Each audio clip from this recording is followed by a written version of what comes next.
Hello, and thank you for choosing this heartfelt, modest historical romance by C.E. Mallery. Before we get started, don't forget to hit that subscribe button. Your support is appreciated and helps us continue bringing you more captivating tales, completely free. In each story are bits and pieces of true accounts of my personal life.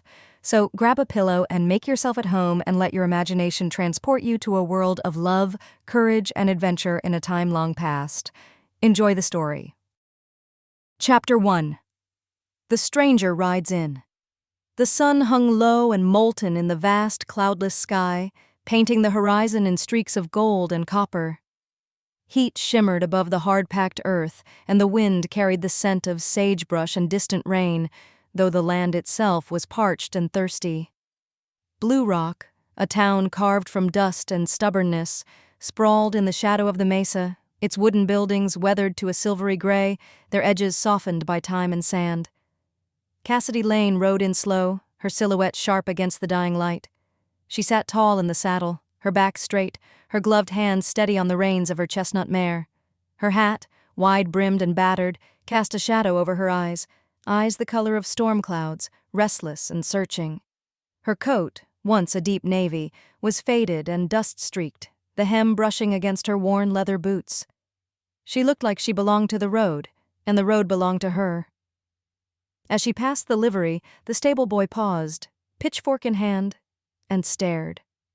Old Mrs. Hargrove, sweeping her porch, squinted through the dust, her lips pursed in suspicion.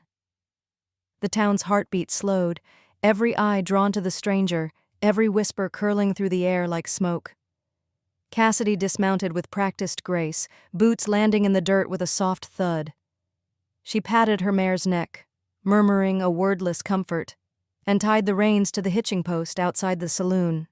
The sign above the door creaked in the wind, its faded letters spelling out the Silver Spur. She paused, breathing in the strong sense of whiskey, sweat, and old wood, and pushed through the swinging doors anyway. Inside, the saloon was dim and cool, shadows pooling in the corners. The piano in the back stood silent, its keys chipped and yellowed. Men hunched over their drinks, voices low and wary. The bartender, a wiry man with a bristling mustache, polished a glass with a rag that had seen better days. He looked up as Cassidy approached, his eyes narrowing with curiosity. "What'll it be, stranger?" he asked, his voice rough as gravel. "Sarsaparilla?" Cassidy replied, her voice low and even, carrying a hint of something unplaceable, something that made the hairs on the back of his neck stand up. "Neat." He poured her a measure, sliding the glass across the scarred bar. Cassidy caught it, her fingers steady, and took a slow sip, thinking she needed to keep moving forward even as the past nipped at her heels. She let her gaze drift across the room, cataloging faces, noting the way conversations stuttered and resumed. She saw a man in a black vest, his eyes cold and calculating, a pair of ranch hands, their laughter forced and brittle. A woman in a faded blue dress, her hands twisting in her lap. Each one a story, each one a possible threat or ally. The bartender leaned in, voice dropping to a whisper. "You new in town? Folks don't take kindly to strangers, especially these days." Cassidy met his gaze, her eyes unreadable. "Just passing through. Looking for work, maybe." He hesitated, then slid a folded scrap of paper across the bar, his hand trembling just a little. "Someone left this for you. Said you'd know what it meant." Cassidy's heart thudded, sudden and hard. She unfolded the note, her breath catching as she read the single scrawled line. "He's watching you." A chill crept up her spine, cold and unwelcome. She glanced over her shoulder, searching the shadows, but saw only the usual faces, the usual wariness. Still, the air felt heavier, charged with something electric and unseen. She remembered suddenly the way the world used to feel, before the running, before the loss. The taste of wild strawberries in summer, the sound of her brother's laughter echoing across the fields, the warmth of a home she could never return to. For a moment, grief threatened to swallow her whole, but she pushed it down, burying it beneath layers of resolve. She straightened, finishing her sarsaparilla in one swallow. The glass hit the bar with a decisive clink. Thanks, she said, her voice steady, though her hands trembled just a little. The bartender nodded, eyes wide with something like fear or respect. Cassidy turned, her boots echoing on the wooden floor, and stepped back into the fading light. The sky was streaked with violet now, the first stars pricking through the dusk. She paused on the boardwalk, feeling the weight of unseen eyes, the promise of danger and possibility thick in the air. She touched the brim of her hat, squared her shoulders, and walked toward the uncertain night, her heart pounding with hope and dread in equal measure. Somewhere out there her story was waiting, and she was ready to meet it. Chapter 2. The Rancher's Son. The morning sun crept over the mesa, gilding the world in honeyed light. Cassidy awoke to the sound of roosters crowing and the distant clang of a blacksmith's hammer. She stretched, feeling the ache in her muscles from too many nights on the trail, and splashed her face with water from the basin in her rented room above the general store. The water was cold, biting, and it shocked her fully awake. She saddled her mare and rode out of town, following the rutted track that led to the McGrath ranch. The land unfurled before her, rolling hills dotted with wildflowers, the grass still silver with dew. The ranch itself was a sprawl of weathered barns and split-rail fences, cattle grazing in the distance, their lowing soft and steady. Cassidy dismounted at the main gate, her boots sinking into the soft earth. She was about to call out when she heard a sharp whinny and a string of curses from the corral. She rounded the fence and saw a young man wrestling with a skittish foal, his hat askew, his shirt sleeves rolled up to reveal strong, sun-browned arms. "Easy, girl, easy now," he murmured, his voice gentle but firm. The foal danced sideways, eyes wide with fear. Cassidy leaned on the fence, watching. "You talk to all your horses like that, or just the pretty ones?" The young man looked up, startled, and grinned, a slow, crooked smile that lit up his whole face. His eyes were a clear, startling blue, and his hair was the color of wheat in late summer. "Only the ones that need convincing," he replied, brushing a strand of hair from his forehead. "You new around here?" "Just rode in last night," Cassidy said, her tone easy. "Name's Cassidy Lane." He nodded, still holding the foal's halter. "Eli McGrath, you looking for someone?" "Looking for work, actually. I can ride, rope, mend fences. Not afraid to get my hands dirty." Eli studied her, his gaze lingering on the calluses on her hands, the way she stood, balanced, ready. "We could use another hand, but my pa, he's particular about who he hires." Cassidy shrugged. "I'm not particular about who I work for as long as the pay's fair." Eli laughed, a warm, rolling sound. "You got grit, I'll give you that. Tell you what, help me with this foal, and I'll put in a good word."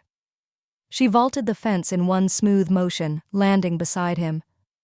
The foal shied, but Cassidy moved slow, her hands steady and sure. She murmured softly, her voice low and soothing, and the foal stilled, trembling but calm. Eli watched, impressed. "You got away with them." Cassidy smiled, a real one this time, small and fleeting. "Horses don't judge. They just want to know you're not going to hurt them." He nodded, thoughtful. "Wish more folks were like that." A door banged open, and a tall, broad-shouldered man strode out of the house, his face set in hard lines. His hair was iron gray, his eyes sharp as flint. "Eli, who's this?" he barked. Eli straightened, squaring his shoulders. "Pa, this is Cassidy Lane. She's looking for work." Mr. McGraw's gaze raked over Cassidy, taking in the dust on her boots, the set of her jaw. "We don't need any more hands, especially not strangers." Cassidy met his stare, unflinching. "I'm not looking for charity, just a fair chance." He grunted, unimpressed. "You got references?" Cassidy hesitated, the old ache flaring in her chest. "No, sir, just my word and my work." Mr. McGrath snorted. "Word don't mean much out here, not anymore." Eli stepped forward, his voice quiet but firm. "She helped with the foal, Pa. She knows what she's doing." His father's eyes narrowed, but he relented just a little. "Fine. 1 day's trial. You mess up, you're gone by sundown. Cassidy nodded, her heart pounding. That's fair. Mr. McGrath turned on his heel and stalked back to the house, muttering under his breath. Eli let out a breath he'd been holding. Don't mind him, he's just careful. I get it, Cassidy said softly. Trust is hard to come by. They stood in companionable silence, the morning brightening around them. The foal nuzzled Cassidy's hand, and she stroked its soft muzzle, feeling a flicker of hope she hadn't felt in a long time. Eli glanced at her, his eyes warm. You ever break a horse before? Cassidy grinned, a spark in her eyes. I've broken a few, and I've been broken a few times myself. He laughed, the sound ringing out across the fields. Well, Cassidy Lane, welcome to the McGrath Ranch. Let's see what you're made of. As they walked toward the barn, side by side, the world smelled of hay and sunlight. Cassidy felt the weight of the past ease just a little. Chapter 3. The Midnight Duel. The day bled into evening, and Cassidy's muscles ached with the honest fatigue of hard work. She'd mended fences, wrangled a stubborn steer, and even managed to coax a smile from old Mr. McGrath by patching a broken gate he'd given up on. As dusk settled, the ranch glowed with lantern light and the low hum of crickets. Cassidy lingered by the corral, brushing her mare, the air thick with the scent of leather, sweat, and wildflowers. Eli found her there, leaning against the fence, his hat in his hands. You did good today, he said, his voice soft in the hush of twilight. Pa won't say it, but he's impressed. Cassidy smiled, brushing a strand of hair from her cheek. I'll believe it when I see it. Eli grinned, stepping closer. He's a hard man to please, but you fit in here, like you've always belonged. She looked away, the compliment warming her but also stirring something sharp and uncertain. I don't belong anywhere, Eli. Not really. He studied her, his gaze gentle. Maybe you just haven't found your place yet. Before Cassidy could answer, a shadow detached itself from the barn. A woman stepped into the lantern light, tall, with a tumble of dark hair and a dress the color of midnight. Her eyes glittered, sharp as broken glass. Eli, she called, her voice cool and clear. You going to introduce me to your new friend? Eli stiffened. Cassidy, this is Lila. Lila, Cassidy. Lila's smile was all teeth. I've heard about you. Folks say you ride like the devil and shoot straighter than most men. Cassidy met her gaze, unblinking. Folks say a lot of things. Lila's eyes narrowed, her voice dropping to a whisper. Care to prove it? Eli stepped between them, uneasy. Lila, it's late. But Lila ignored him, her attention fixed on Cassidy. Midnight, out front. Bring your gun if you're not afraid. Cassidy's heart thudded, but her voice was steady. I'll be there. Lila turned on her heel, her skirt swirling, and disappeared into the darkness. Eli let out a shaky breath. She's trouble, Cassidy. Always has been. Cassidy shrugged, her jaw set. I've faced worse. He touched her arm, his hand warm and rough. You don't have to do this. She looked at him, her eyes softening.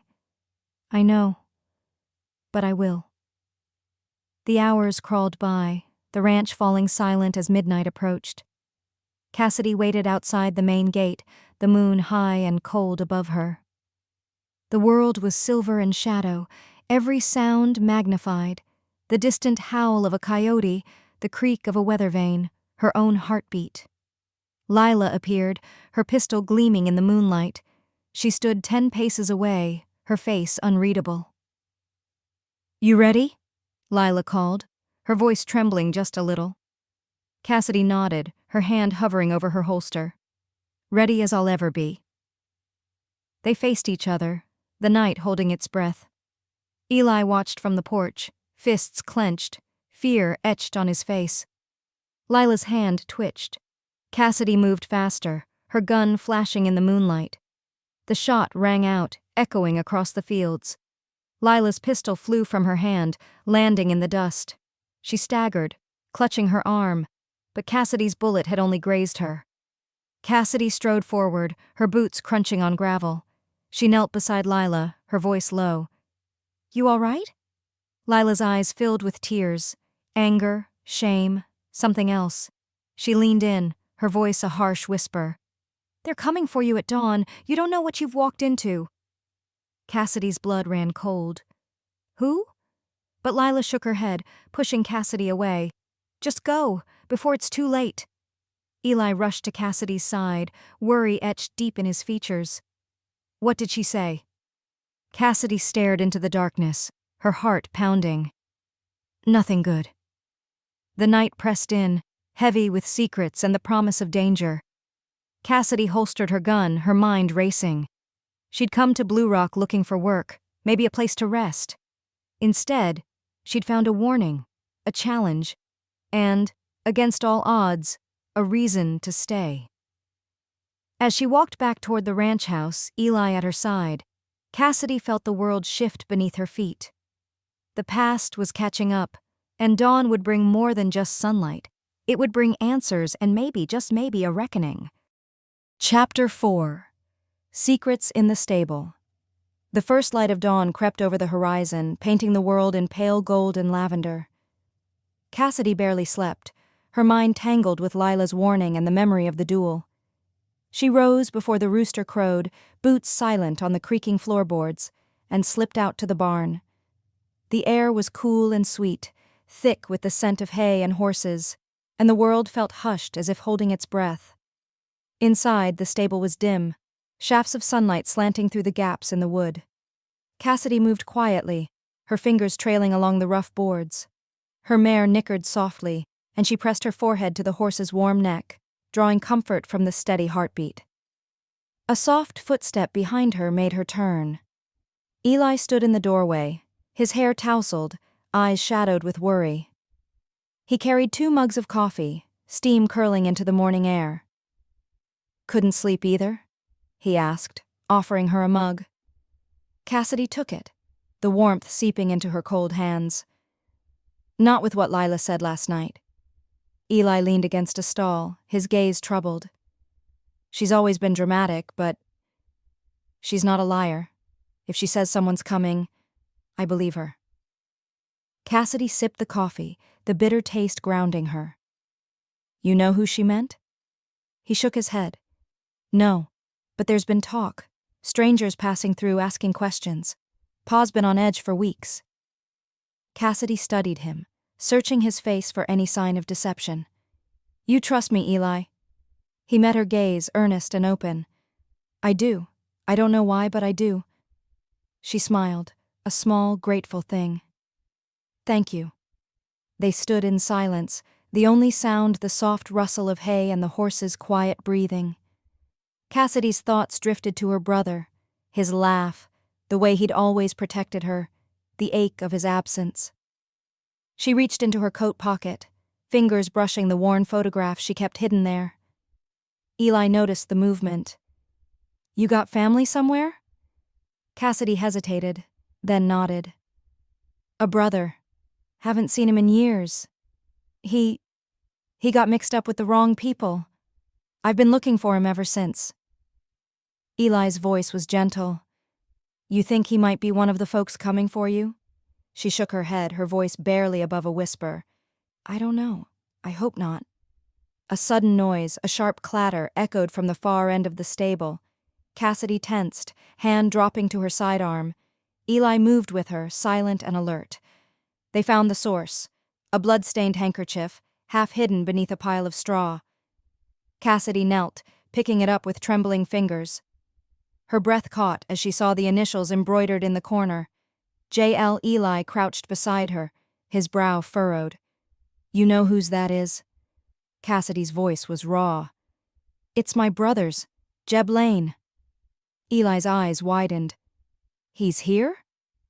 Cassidy shook her head, her heart pounding. "I don't know, but he was." Eli placed a steadying hand on her shoulder. "We'll figure this out, together." She looked at him, her eyes shining with unshed tears. "Why are you helping me, Eli? You barely know me." He smiled, soft and sad. Sometimes you just know when someone needs you, and I reckon you need me right now." Cassidy squeezed his hand, the gesture lingering. "Thank you." A rooster crowed outside, shattering the fragile moment. Cassidy tucked the handkerchief into her pocket, resolve hardening in her chest. "We need to warn your father," she said, her voice steady. "If Jeb's here and someone's coming for me, the whole ranch could be in danger." Eli nodded, determination in his eyes. "Let's go." As they stepped out into the morning light, Cassidy felt the weight of the past pressing in, but also the warmth of hope, flickering, fragile but real. For the first time in a long while, she wasn't running alone. Chapter 5. The Outlaws Return. The sun was barely above the hills when Cassidy and Eli reached the ranch house. The air was tense, thick with the promise of trouble. Mr. McGrath was already on the porch, shotgun across his knees, eyes scanning the horizon. He looked up as they approached, his face grim. "Something you two need to tell me?" he asked, voice rough as gravel. Cassidy held out the blood-stained handkerchief. "We found this in the stable. It belongs to my brother, Jeb Lane." Mr. McGraw's jaw tightened. "Jeb Lane? The outlaw?" Cassidy nodded, her voice steady. "He's here, or he was. I don't know what he wants, but Lila warned me last night. Someone's coming for me at dawn." Mr. McGrath spat into the dirt. "We don't need more trouble. If your brother's brought a gang, we'll be ready." Eli stepped forward, his tone pleading. "Pa, we can't just shoot first. Jeb's her family." Mr. McGraw's eyes softened just a little. "Family or not, I won't let this ranch burn." A sudden shout rang out from the road. Dust billowed in the distance, riders, a half-dozen at least, galloping hard toward the ranch. Cassidy's heart hammered in her chest. Eli grabbed her arm. "Come on, we'll meet them at the gate." They ran, boots pounding the earth, adrenaline sharp in their veins. The riders slowed as they neared, and at their head was a man Cassidy recognized instantly. Tall, broad-shouldered, with a black hat pulled low and a scar slashing across his cheek. Jeb Lane. He swung down from his horse, boots hitting the ground with a heavy thud. His eyes found Cassidy, and for a moment the years melted away. "Cass," he said, voice rough with emotion. She stepped forward, her hands trembling. "Jeb, what are you doing here?" Jeb's gaze flicked to Eli, then Mr. McGrath, then back to his sister. "Didn't have a choice. I tried to stay away, but—" He hesitated, jaw clenched. "I came to warn you. There's a bounty on your head, Cass. Someone in this town wants you gone." Cassidy's breath caught. "Who?" Jeb shook his head.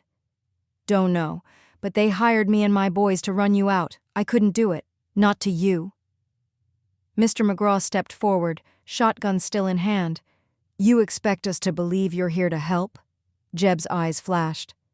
"Believe what you want, old man. I'm not proud of what I've done, but I won't let anyone hurt my sister."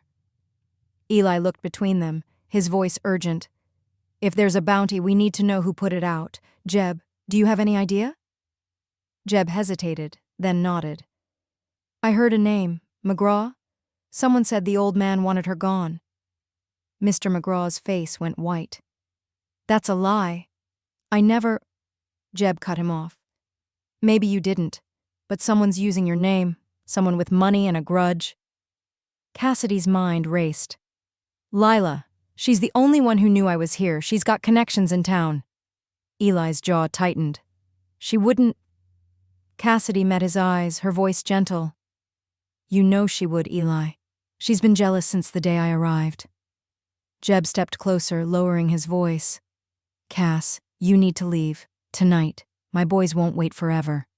Cassidy shook her head, defiant. "I'm not running. Not this time." Eli moved to her side, his hand finding hers. "Neither am I." Mr. McGrath looked at them, something like pride flickering in his eyes. "We stand together then. Whatever comes." Jeb nodded, a ghost of a smile on his lips. "You always were stubborn, Cass." She smiled back, tears stinging her eyes. "Runs in the family?" The riders behind Jeb shifted uneasily, watching the exchange. One of them, a wiry man with a crooked nose, spat into the dust. "We ain't got all day, Jeb. What's it gonna be?" Jeb turned, his voice hard. "You want her, you'll have to go through me." The man sneered. "You gone soft, Lane?" Jeb's hand hovered over his gun. "Try me." The standoff stretched, tension crackling in the air. Cassidy squeezed Eli's hand, her heart pounding. She looked at her brother, saw the pain and love in his eyes, and knew he was risking everything for her. Finally, the wiry man backed down, muttering curses. The other riders followed, mounting up and turning their horses away. Jeb watched them go, shoulders sagging with relief. He turned to Cassidy, his voice soft. "I can't stay, Cass. Not with the law after me. But I'll be close. If you need me, you know where to find me." Cassidy hugged him, fierce and desperate. "Be careful, Jeb." He smiled, brushing a tear from her cheek. "You too, little sister." As Jeb rode away, the sun climbed higher, burning away the last of the morning mist. Cassidy stood with Eli and Mr. McGrath, the three of them united by danger, by hope, and by the unbreakable bonds of family. Eli squeezed her hand, his voice low. "We'll get through this, Cassidy, I promise." She looked at him, her heart full. "I believe you, Eli, I really do." Chapter 6. The Betrayal. The day wore on, the heat rising in shimmering waves off the hard-packed earth. Cassidy, Eli, and Mr. McGrath gathered in the shade of the porch, the tension between them as thick as the summer air. The events of the morning had left them all raw and wary, but there was no time to rest. Trouble still lingered, and Cassidy could feel it pressing in from all sides. Mr. McGrath broke the silence first, his voice gruff. "We need to know who's behind this bounty. If someone's using my name, I want to look them in the eye." Eli nodded, his jaw set. "Lila's the only one who knew Cassidy was here. We should talk to her." Cassidy's eyes narrowed. "She's clever, Eli. If she's behind this, she won't just admit it." Mr. McGrath stood, his boots thudding on the porch boards. "Then we'll make her talk. I'm tired of secrets on my land." They set out for town, the three of them riding in silence, each lost in their own thoughts. The main street of Blue Rock was quiet, the townsfolk watching from behind curtains and half-closed doors. Word of the morning standoff had already spread. They found Lila at the general store, her dark hair pinned up, her blue dress crisp and clean. She looked up as they entered, her eyes flickering with something unreadable. "Cassidy," she said, her voice smooth as silk. "Eli, Mr. McGrath, to what do I owe the pleasure?" Mr. McGrath didn't waste time. "We know about the bounty, Lila. Someone's using my name to run Cassidy out of town. You know anything about that?" Lila's lips curled in a faint smile. "Why would I want Cassidy gone? She's been nothing but entertaining since she arrived." Cassidy stepped forward, her voice low and steady. "Don't play games, Lila. You warned me last night. You knew Jeb was coming. You set this up." Lila's eyes flashed. "I warned you because I didn't want to see you hurt. I had nothing to do with your brother or his gang." Eli's voice was tight with hurt. "Lila, if you know something, you need to tell us. People could get killed." Lila's gaze softened as she looked at Eli. "I would never put you in danger, Eli. You have to believe me." Cassidy shook her head, frustration boiling over. "You're lying. I can see it in your eyes." Lila's composure cracked just for a moment. "You think you know me, Cassidy?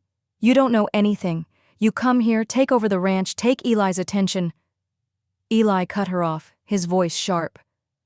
"This isn't about me, Lila. This is about someone trying to hurt Cassidy. If you're not involved, help us find out who is." Lila's hands trembled as she gripped the counter. "You want the truth? Fine. There's a man in town, calls himself Mr. Carter. He's been asking questions about you, Cassidy. He's the one who put up the money. I told him you'd never leave without a fight." Cassidy's heart pounded. "Why would you do that?" Lila's voice broke. "Because I was jealous. Because I thought if you left, things would go back to the way they were. But I never wanted you dead, Cassidy. I swear it." Mr. McGraw's face was stone. "Where can we find this Carter?" Lila wiped her eyes, her voice barely a whisper. He's staying at the old boarding house near the edge of town. Cassidy nodded, her anger cooling into resolve. Thank you, Lila, for telling the truth. Lila looked at her, tears shining in her eyes. I'm sorry, Cassidy. I really am. Eli touched Lila's shoulder, his voice gentle. We'll handle it from here. As they left the store, Cassidy glanced back at Lila, seeing not an enemy, but a woman broken by her own choices. The world outside was bright and harsh, but Cassidy felt a new sense of purpose burning in her chest. Mr. McGrath mounted his horse, his voice grim. Let's pay this Carter a visit.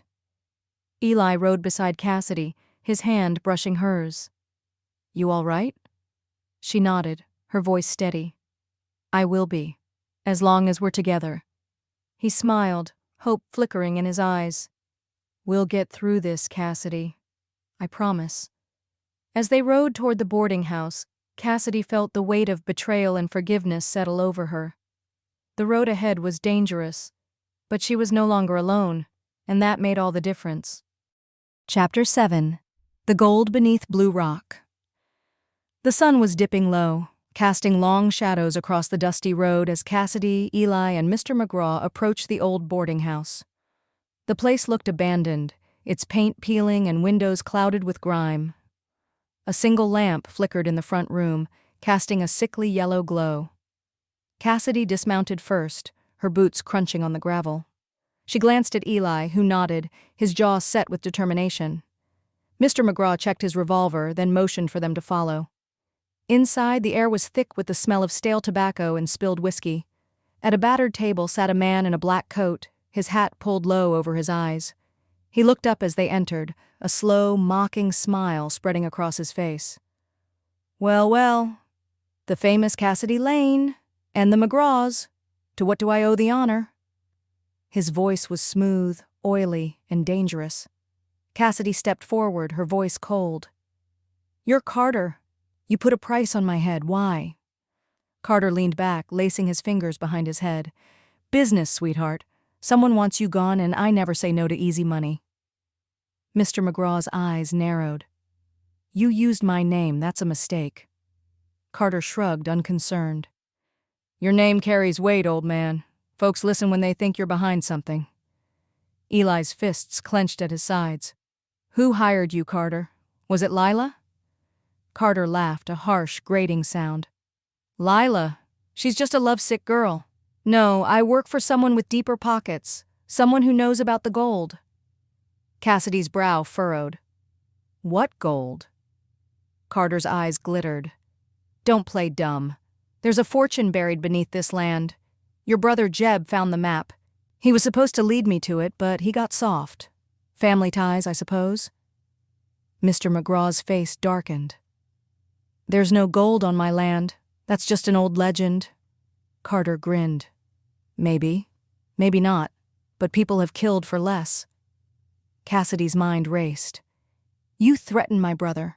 That's why he came to warn me. Carter's smile faded. He made a choice. Now you have to make one too. Leave town or things get ugly. Eli stepped forward, his voice shaking with anger. We're not going anywhere. And if you come after Cassidy again, you'll answer to me.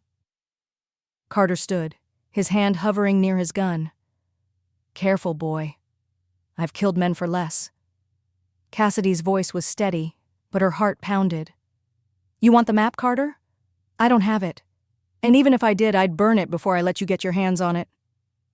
Carter's eyes narrowed. You're bluffing.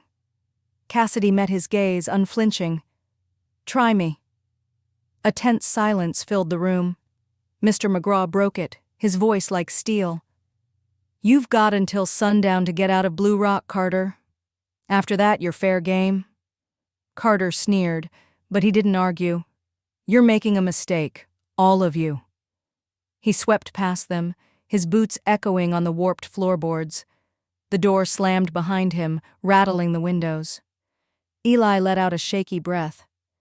You think he'll really leave? Cassidy shook her head. No, he's after something and he won't stop until he gets it. Mr. McGrath looked at her, his eyes troubled. Is there really gold, Cassidy? Did Jeb ever mention it? She hesitated, remembering the map she'd glimpsed in Jeb's saddlebag, the cryptic markings and faded ink. He talked about it once, said it was just a story. But if Carter believes it's real... Eli reached for her hand, his touch grounding. We'll face whatever comes. Together. Cassidy squeezed his hand, her voice soft but fierce. I'm not running, Eli. Not this time. Mr. McGrath nodded, pride flickering in his eyes. We'll stand our ground, no matter what. As they left the boarding house, the sky was streaked with crimson and gold. Cassidy felt the weight of the coming storm, but also the strength of the people beside her. Whatever secrets the land held, whatever dangers waited in the shadows, she knew she wouldn't face them alone. But as they rode back toward the ranch, a figure watched from the alley. A woman in a blue dress, her eyes cold and calculating. Lila slipped away into the darkness, a folded scrap of paper clutched in her hand. The map was a fake, and the real game was only just beginning. Chapter 8. The Final Showdown. Night fell heavy and tense over the McGrath ranch, the sky a deep indigo, the air thick with anticipation. Inside the house, lanterns cast trembling shadows on the walls. Cassidy stood by the window, peering out into the darkness, her revolver resting on the sill. Eli paced behind her, his rifle cradled in his arms, while Mr. McGrath checked the locks on the doors and windows for the fourth time. Cassidy's voice was a whisper, taut with nerves. He's out there, Eli, I can feel it. Eli stopped pacing and came to stand beside her. We're ready for him, Cass. We've got the doors barred, the windows covered. He won't get in easy. Mr. McGrath grunted from the corner. I've seen men like Carter before. He'll try to scare us, flush us out. Don't let him. A sudden frantic pounding at the back door made them all jump. Cassidy spun, gun raised. Mr. McGrath moved to the door, peering through the crack. It's Lila, he said, surprise in his voice. He unbolted the door and pulled her inside. Lila stumbled in, her hair wild, her dress torn and streaked with mud. He's coming, she gasped. Carter and his men, they're circling the house. I tried to warn you. Cassidy grabbed her shoulders, steadying her. How many, Lila? 6, maybe more. They're armed. Carter's got them riled up, says there's gold under the ranch and you're hiding the map. Eli's jaw clenched. We'll hold them off. We have to. Mr. McGrath handed Lila a pistol. You know how to use this? She nodded, swallowing hard. I do. A shot rang out, shattering a lantern on the porch. Cassidy ducked, heart pounding. Eli pulled her down behind the table as bullets thudded into the walls. Carter's voice echoed from the darkness, cold and taunting. Cassidy Lane, come out and hand over the map and maybe I'll let the rest of them live. Cassidy shouted back, her voice fierce. You want it, Carter? Come and get it. Eli squeezed her hand, his voice low. Stay close. We'll get through this. Mr. McGrath fired a warning shot through the window. You picked the wrong ranch, Carter. Gunfire erupted, glass shattering, wood splintering. Lila crouched beside Cassidy, her hands shaking. I'm sorry, Cassidy. I never meant for any of this. Cassidy met her eyes, her voice gentle despite the chaos.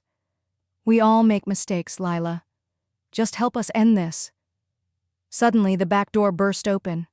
Jeb stumbled in, blood trickling from a cut on his forehead, but his eyes were bright with determination. Cass, they're coming around the barn. I'll hold them off as long as I can. Cassidy's heart leapt. Jeb, you shouldn't... He grinned, wild and reckless. Family sticks together, right? Eli tossed Jeb a rifle. Let's show them what that means. The next minutes blurred into chaos. Gunfire, shouts, the acrid smell of smoke. Carter's men tried to flank the house, but Jeb and Mr. McGrath picked them off one by one. Lila fired from the window, her aim steady despite her trembling hands. Eli stayed close to Cassidy, covering her as she darted from window to window, returning fire. Suddenly, Carter himself stormed the porch, gun drawn, eyes wild. He kicked in the door, leveling his pistol at Cassidy. It's over, Lane, he snarled. Give me the map or I'll... Cassidy didn't hesitate.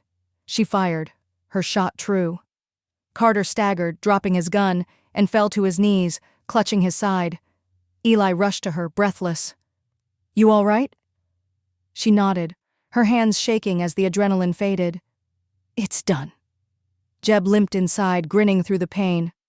"Heck of a fight, sis." Mr. McGrath clapped him on the back. "You're Elaine, all right." Lila slumped to the floor, tears streaming down her face. "I'm so sorry. I never wanted anyone to get hurt." Cassidy knelt beside her, taking her hand. "It's over, Lila. You're safe now." Outside, the first light of dawn crept over the hills, painting the battered ranch in soft gold. Cassidy looked at Eli, hope flickering in her eyes. "We made it," she whispered. Eli smiled, pulling her close. "We did, together." And as the sun rose over Blue Rock, Cassidy knew that whatever came next, she wouldn't face it alone. Chapter 9. Redemption and Farewell. The morning after the gunfight dawned clear and bright, the air washed clean by the night's violence. The McGrath ranch was quiet, save for the soft clatter of hooves and the distant lowing of cattle. Cassidy stood on the porch, arms folded, watching the sun rise over the hills. The world felt new, as if the land itself was breathing a sigh of relief. Eli joined her, his arm brushing hers. "Did you sleep at all?" he asked, his voice gentle. Cassidy shook her head, a tired smile on her lips. "Not much. Too many ghosts in my dreams." He reached for her hand, squeezing it. "They're gone now. Carter, his men, they won't bother you again." She looked at him, her eyes searching. "You really believe that?" Eli nodded, earnest. "I do, and if anyone else comes, we'll face them together." A door creaked behind them. Jeb stepped out, his arm in a sling, his face pale but determined. "Morning, Cass. Eli?" He managed a crooked grin. "Heard you two talking about ghosts. I reckon I've got a few of my own." Cassidy smiled, relief and affection mingling in her gaze. "You always did, Jeb, but you're still here." Jeb's expression turned serious. "Not for long. Sheriff's coming by this afternoon. I told him I'd turn myself in. Time to pay for what I've done." Eli frowned. "You sure, Jeb? After last night, I'd say you earned a fresh start." Jeb shook his head. "Ain't how it works, Eli. I made my choices, but I want to do it right this time. Maybe I'll get a second chance." Cassidy stepped forward, hugging her brother fiercely. "I'll come visit, wherever you end up." He hugged her back, voice thick. "You better. And you," he looked at Eli, "take care of her, you hear?" Eli grinned. "Wouldn't dream of doing anything else." Jeb winked, then limped off toward the barn, whistling a tune that drifted on the morning breeze. Inside, Lila sat at the kitchen table, her hands wrapped around a mug of coffee. She looked up as Cassidy entered, her eyes red-rimmed but clear. "Leaving?" Lila asked quietly. Cassidy nodded. "I think it's time. I've been running so long I almost forgot what it feels like to stay in one place. But I can't stay here, not yet." Lila's voice trembled. "I'm sorry, Cassidy, for everything. I let jealousy get the better of me. I hope you can forgive me." Cassidy sat across from her, her tone gentle. "I already have. We all make mistakes, Lila. What matters is what we do next." Lila managed a small, grateful smile. "I'll try to do better. Maybe start over somewhere new." Cassidy reached across the table, squeezing her hand. "You'll find your way. We both will." A few hours later, Cassidy saddled her mare, the familiar weight of her pack settling on her shoulders. Eli stood beside her, his face a mix of hope and sadness. "You sure you have to go?" he asked, voice low. Cassidy looked at him, her heart full. "I need to find out who I am, Eli. I need to see what's out there. But I'll come back, if you'll have me." He smiled, pulling her close. "I'll be waiting. This place, it's not home without you." She kissed him, slow and sweet, the promise of return lingering between them. "Take care of the ranch, and yourself." He nodded, brushing a strand of hair from her face. "Always." Jeb appeared, leaning on the fence, watching with a proud, bittersweet smile. Lila stood in the doorway, waving goodbye. Cassidy mounted her horse, turning to look at the people who had become her family. "Thank you," she called, her voice strong. "For everything." Eli raised a hand, his eyes shining. "Ride safe, Cassidy Lane." With a final nod, Cassidy nudged her mare forward, the sun warm on her back, the road stretching out before her. She rode away from Blue Rock, her heart lighter than it had been in years, hope and freedom mingling in every breath. And as the ranch faded behind her, Cassidy knew she would return, not as a stranger, but as someone who had finally found her place in the world. Chapter 10. Becoming Cassidy Lane. Cassidy rode east for days, the land changing from wild, open prairie to rolling green hills and tidy farms. She followed the river until she reached the town of Willowbrook, a place known for its finishing school and genteel society. The town was a world away from Blue Rock, lace curtains in every window, flower boxes on every porch, and women in pastel dresses strolling arm in arm down the shaded lanes. Cassidy dismounted in front of the Willowbrook Academy for young ladies, her boots dusty, her hat pulled low. She felt every eye on her as she walked up the steps, her heart pounding. She'd come here to keep a promise to herself, to see if she could be more than the outlaw's sister, more than a gunslinger. She wanted to know if she could belong in a world of grace and gentleness. Inside, the headmistress, Mrs. Whitaker, greeted her with a raised eyebrow and a kind, if skeptical, smile. "Miss Lane, I presume? We don't often see young women arrive on horseback in trousers and spurs." Cassidy flushed, tugging at her worn shirt. "I'm sorry, ma'am. I'm not much for dresses, but I want to learn." Mrs. Whitaker's eyes softened. "That's all we ask, dear. Come, let's get you settled." The days that followed were the hardest Cassidy had ever known. She traded her boots for slippers, her hat for a bonnet, her trousers for skirts that tangled around her legs. She learned to walk with a book balanced on her head, to curtsy, to pour tea without spilling a drop.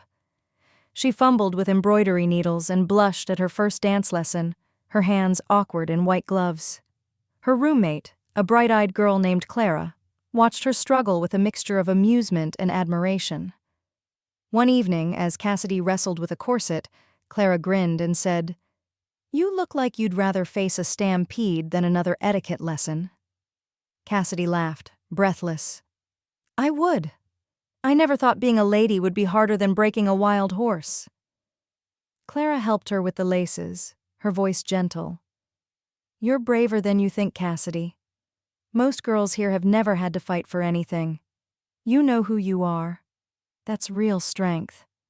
Cassidy looked at herself in the mirror, hardly recognizing the woman in the pale blue dress, her hair swept up, her face soft and open. "I'm not sure who I am anymore," she admitted.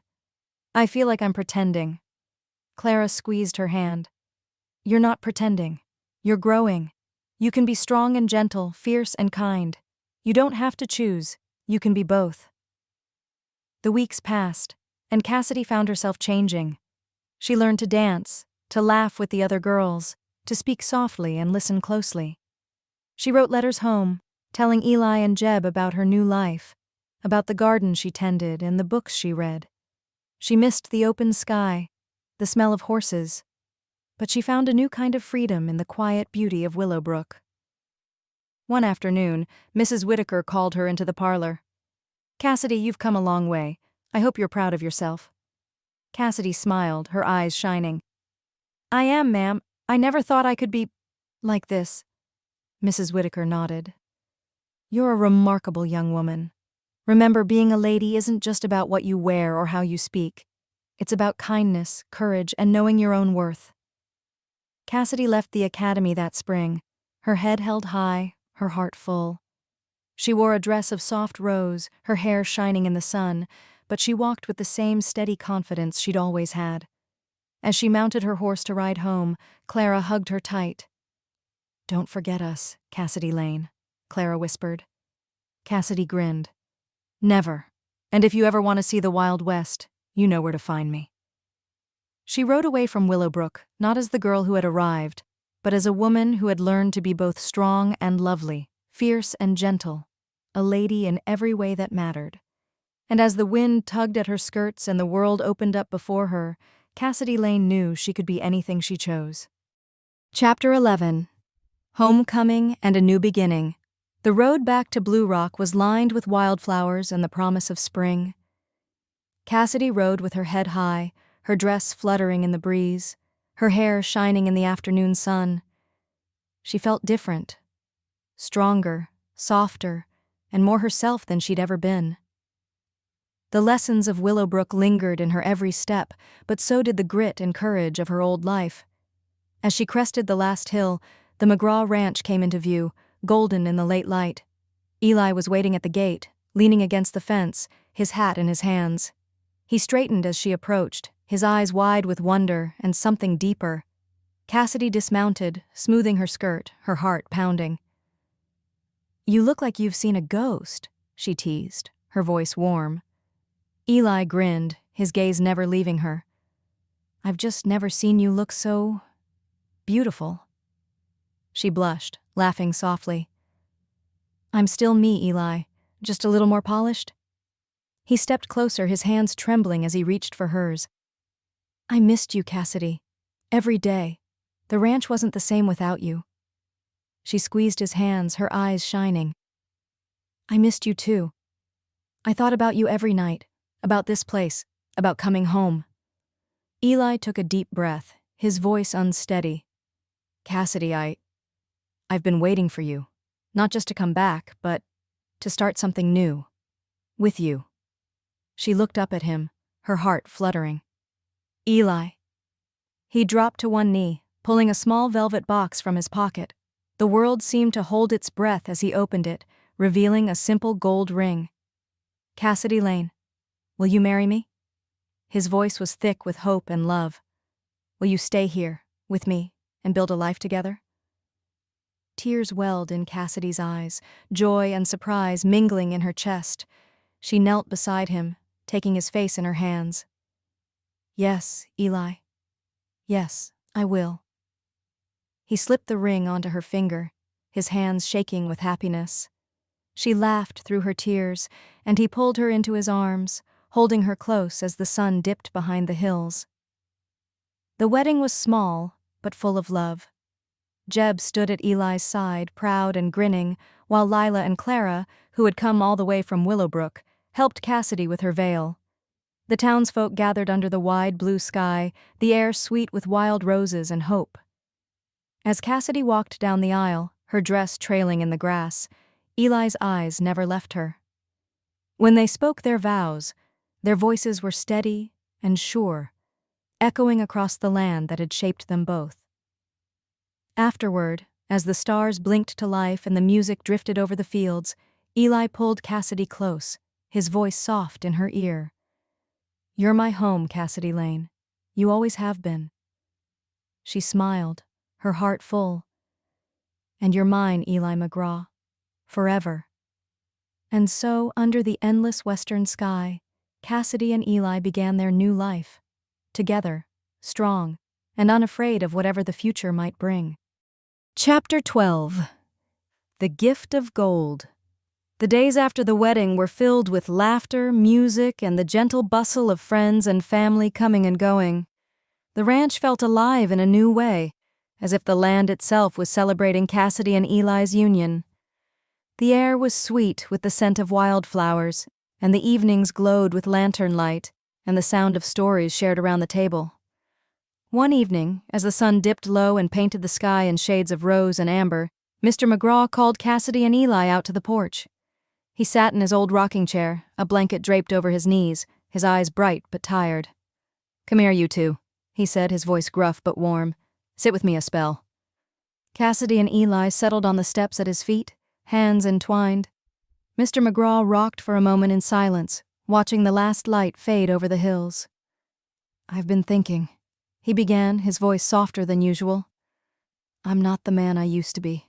This ranch, it's always been my life. But I can't keep up with it like I once did.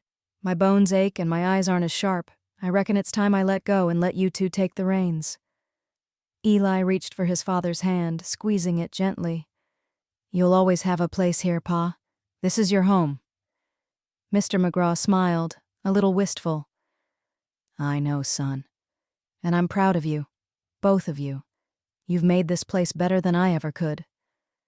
He reached into his coat pocket and pulled out a folded, yellowed piece of paper. He held it out to Cassidy, his hand trembling just a little. "I've been holding on to this for a long time. Thought it was just an old story, a fool's hope. But after all that's happened, I reckon it's time you had it." Cassidy took the paper, her fingers careful as she unfolded it. Eli leaned in, his eyes widening as he recognized the faded ink and careful markings. "It's the map," Eli breathed. "The real one."